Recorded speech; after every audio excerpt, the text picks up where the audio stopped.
Hi, and welcome to CryptoBiography. I'm your host, Brandon Starr, and this is episode 225, and it's titled Honeymoon. And this is a nonfiction episode. We will get back to Nadra's story next week. Looking forward to finishing that up. We're reasonably close to the end now. It's sort of within. It's been one of the longer stories, but it's sort of within, shooting distance of the end now. I do have the next story sort of starting to be worked on in my mind a little bit, but we'll get to that later. And ironically, even though Nadra's story is one of the longest ones I've done, in fact, I think now it is the longest one, the one I have in my head, if to do it properly, would be much longer, like genuine novel length. So we'll see what happens with that. That might be a bit much to sort of plan out and write sort of week by week, or maybe not. I mean, Nadra's story is pretty long too. It's already a sort of novella length, at least. I think it's kind of gone beyond short story anyway. So she has a little bit more to go though, and we'll get back to her next week. So Honeymoon. And the reason that, we had the compilation episode last week and that I am talking about my honeymoon this week is because I did, in fact, have my honeymoon. And let's see, just as a little bit of background, I was married before. I got married at age 23 to my wife, who I met in college.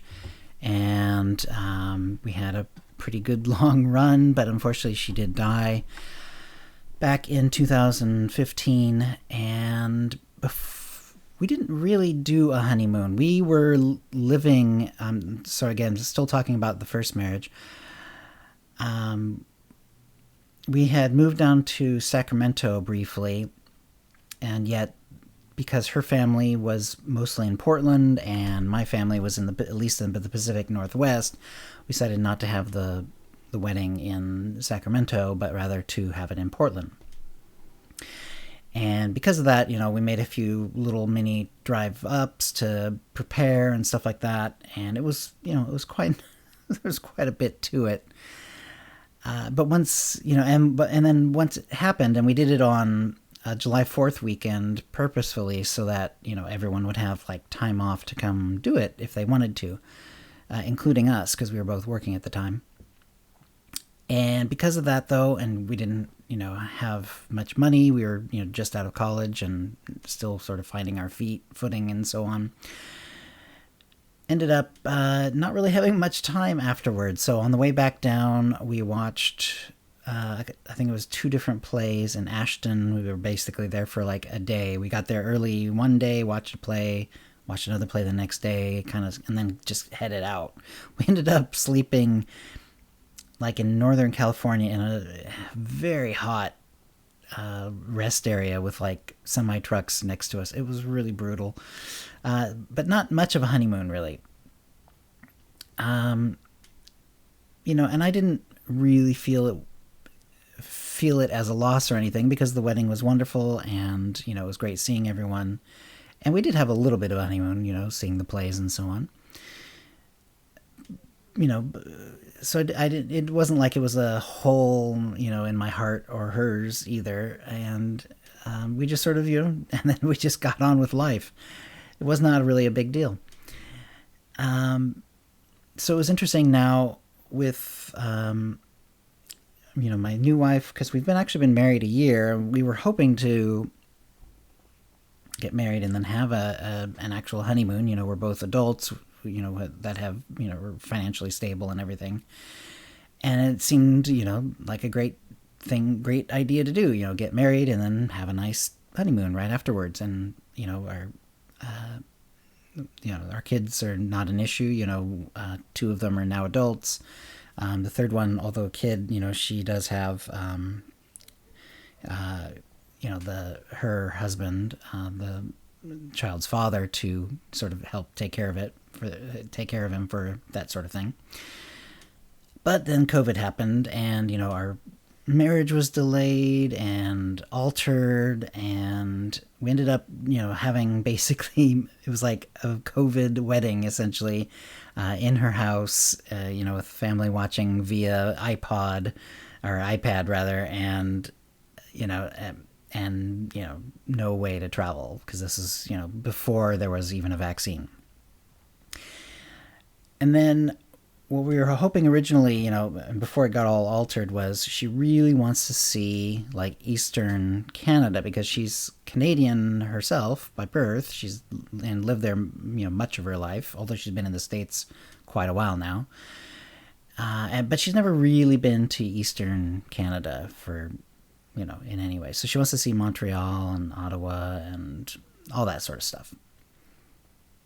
And so anyway, everything got altered, and we were, hoping that the border would open up. Now that because now there's a vaccine. The wedding has happened. Now there's a vaccine. So we're hoping to that the border will open up and that we'll be able to travel. And it got delayed, and the trip that we had got canceled, and then it got canceled again. And yeah, it's just, and the thing is, like, even if we decided to like really try, because you can sort of make it across the border, like we're now married, she's a citizen, I'm her husband, so it should be theoretically possible for us to get into Canada, and then for us to both get back, into the States, because she's had a green card for like a long time, and she's gainfully employed and all that, so it's pretty easy for her to get back into the States. But the thing is, like, even if we went to like Montreal, well, you don't go to Montreal just to wander up and down the streets. You want to see the culture of Montreal. There's a lot of art and music and theater and the famous comedy festival. There's like things to do there that aren't really happening at the moment. So we decided not, Montreal's just not going to happen. There's no reason to do it right now for us anyway.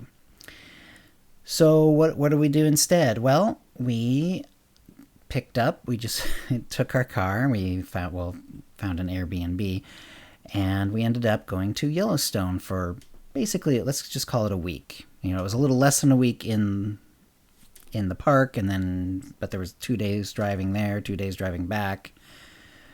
And if we were younger, it's like 12 hours from where we are to get to Yellowstone. If we were like really young, we'd probably try to jam it all into one day. Let's leave at 6, we can be there around 6 in the evening, and then just fall into a hotel bed, or the Airbnb bed, I guess, at that point. Anyway, yeah, we're not doing that at our age. No, thank you. So we did split it up into 2 days, and on the way there, stayed at Boise. On the way back, we stayed in, what's it called? The Dells. Or is that right? Was it the Dells? Whatever it was. I can't remember. I don't think it was the Dells, actually. I think it was a little further east than the Dells. But it wasn't like as far as Baker City either. It was like just this side of Baker City in a little town. Lagrange? Yeah, that's what it was. Yeah, the Dells is really close. Like if we got to the Dells, we would have just come home. And it was kind of tempting because we were on the way home, and it's like, well, we can go to Ontario. Well, we're in Ontario, but it's like it's only been basically 4 hours of driving or something like that, and it's like, we'll keep going. It's Baker City. But we'll look for a hotel online and see what's coming up in Baker City. And nothing good looks good in Baker City. Well, here's another hour, to Lagrange, and and then we were like seriously more than halfway home, and part of me was like, maybe we just stretch it and get home, because we would have been getting home like probably at 10 at the earliest, but still, we would have been home, and so we could have just, actually slept in our own beds and stuff. But, we were both tired, and, she wanted to have like one more night of like actual honeymoon time, which was great. So that was the travel over there and back. And then there was a time there, and I've been to Yellowstone one other time, but it was very truncated. This was with my first wife, Jennifer, and our son, And it was a long time ago. Like my son was like 10-ish. I would have to look up to know exactly when it was, but it was, a long time ago. So we're talking about a decade ago or so. And that trip had been sort of like a part, because this was when my parents still lived in Idaho. And as I recall, how this all came together was, we visited my parents in Idaho, and then we spent a couple days in Yellowstone because it's only a few hours drive from where they lived in Idaho to get into Yellowstone. And then, spent a little time there. I don't remember. I think we spent one night in the area in a hotel or something, and then came back. And it was very brief. So, but it was fun. We saw bison, and I remember we saw Old Faithful, and I remember seeing the paint pots. It's one of the areas is called the paint pots, basically. And but that was all. And I'm sure we did a little bit more than that, but not much. And I just couldn't remember any of it. But anyway, so my wife and I, on our big honeymoon, spent like the first day we did basically like the really big things. So we did the paint pots on the first day. We did Old Faithful and some of the other stuff, and those were all great. And after that, we got to like really go in and see some of the stuff that we didn't, that you don't automatically think of for Yellowstone. So there's a place called Mammoth Springs that has a lot of great geysers and some mud pots and some like hissing steam vents. And we did a lot of walking on this trip, by the way, like so much walking. The next day after that, we took like the big road trip sort of around the park, because there's a few roads. There was one road that was sort of like closed for like an entire year. They're doing some sort of upgrade to it, but there was still like one big loop around most of the park that you can do. And so we did that the second day. So we saw some more geysers, and then we saw Yellowstone Lake, which is huge, actually, a lot bigger than I thought it would be. We found out that it's like the largest alpine lake in North America, and one of the largest in the world. It's like, wow. And it really is. It's big. You can sort of see across it, but it's like, yeah, you would not want to swim across it, even if like the water was perfectly tepid, which it isn't. And we saw some more, great rivers, and there's some falls, and it's just so beautiful. And then the day after that, there was like this one long hike that you can start from Old Faithful, and you sort of go up and you see a bunch of geysers and a bunch of other sort of geothermal vents and pools and things of all kinds. And that was great because we saw several eruptions of different geysers. We saw some really cool pools that were like different, all kind of crazy colors because of the chemistry involved with these hot springs. Because partly it's because they have a lot of sulfur in them, so there's a lot of yellows and sort of yellow whites. But then there's also these bacteria that have developed over all the eons, and at different sort of levels of minerals and sulfur and so on, they create different mats of different colors. And so it's like crazy amounts of different like blue pools and green pools and stuff like that. And then on the mats where that usually aren't in the pools themselves, well, some of them get almost covered by these mats, but a lot of them, like the runoff, is where most of the bacterial stuff happens. And you see all these red mats, and some green and some bright orange, and it's really interesting and just so striking, like, and it's just so desolate, right? Because wherever there's a hot spring, like nothing grows, and then like there's like this sort of weird edge area where a few things have tried to grow and then gotten sizzled away, and there's a lot of like branches that are just like completely desiccated and destroyed, and it's like, wow, it's like how did that even get that big in the first place before it got just killed and then dried out and desiccated and destroyed and crazy. But then like right beyond that sort of very thin border area, there's like just regular forest, like, grasses and bushes and trees and everything. And yeah, and that was really great. And that day, that Old Faithful, and we took a walk all the way up. We ended at a place called Gem Pool, which is sort of off this odd path that not a lot of people took, and it was really cool. And then we got to see some stuff that like hardly anyone bothers to see or gets to see, and then came back. But that was like a really long walk. That was like miles and miles, and we were both really tired after that. And then the next day after that, we got to we just did some more. We just went around looking at some more of the rivers and the hydro pools and the geysers and everything. Just so beautiful up there. We also got to see a lot of animals. We saw bison every day. There wasn't a day that we were in the park that we didn't see bison. Very interesting animals. Pretty intimidating because they're vaguely cow-like, but they're bigger, and they have like this bulk to them that makes them really, intimidating. And in a couple of cases, like, you just stop because the bison are coming. They're just wandering around. Usually it's just one or two at a time. And a couple of times they were like not quite within arm distance, but like if we had had a selfie stick, we could have like reached out with a selfie stick, and actually tapped on the bison because they were wandering that close. You just have to stop the car at that point. And you're not supposed to be out of the car like anywhere near a bison. Like you're supposed to be like 20 meters away. Like they want you to keep like two bus length distances between you and any bison. Basically, that's the rule for bison and elk. And then if you see a predator type, a wolf or a bear, you're supposed to keep even more distance, like 100 meters. We did not see any bears. We did not see any wolves. Apparently, most of the wolves live way up north in the park because that's where a lot of the elk are. And that's like their main thing.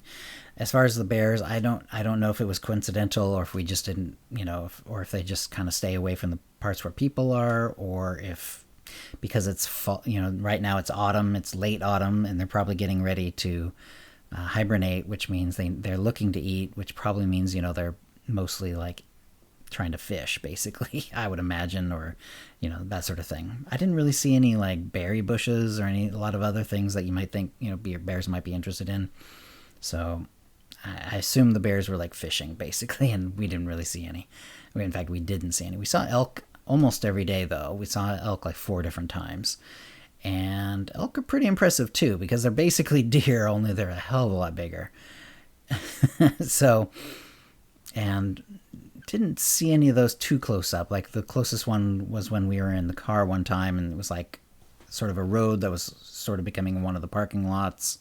And like some people had stopped ahead of us, and we didn't know why. And then we got up, and then we had to stop behind them, and we looked over. Oh, there's an elk right there. And it was maybe like 10, 15 meters away. Again, if you're out of the car, that would be too close.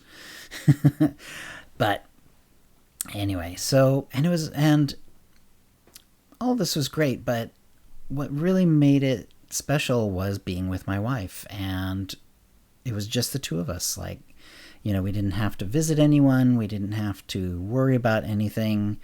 Everything with our lives was taken care of.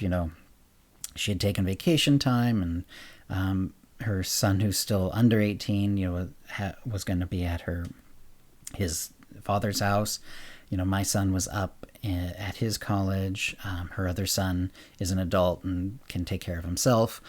And we just got to spend time with each other, and it was really a beautiful thing. And it's funny because like now that I know like what it can be like, it's like, oh, this is why people do honeymoons. It's like, it really does give you a time to just be with each other, like talk, see things and experience things together that that you're both enjoying and both are interested in. And it was just a beautiful experience. I absolutely loved it, and no other vacation is anything like it, really, that I've been on, because it was in fact a honeymoon. And now I know why that's different from a regular vacation, where I don't know, I guess because I never really had one before, I never really felt the the difference, but now I do. And I know that obviously this is the sort of thing where it's difficult to do if you're young and you just get married and it's like, okay, well, we don't have our financial feet under us, and maybe you just can't do a honeymoon. And I get that. And it's not, I don't think it's going to be, I don't think it's a problem for people if they don't have that opportunity. But if you do, please do it, because it is amazing. It's a wonderful thing. And I really enjoyed my time with my wife. It was really beautiful. Anyway, I think that's plenty. And like I say, we'll be back with more of Nadra's story next week. Hope you're enjoying that, and we will see you next time. Thanks for listening, and words and music copyright 2021 CryptoBiography LLC, all rights reserved. Thanks.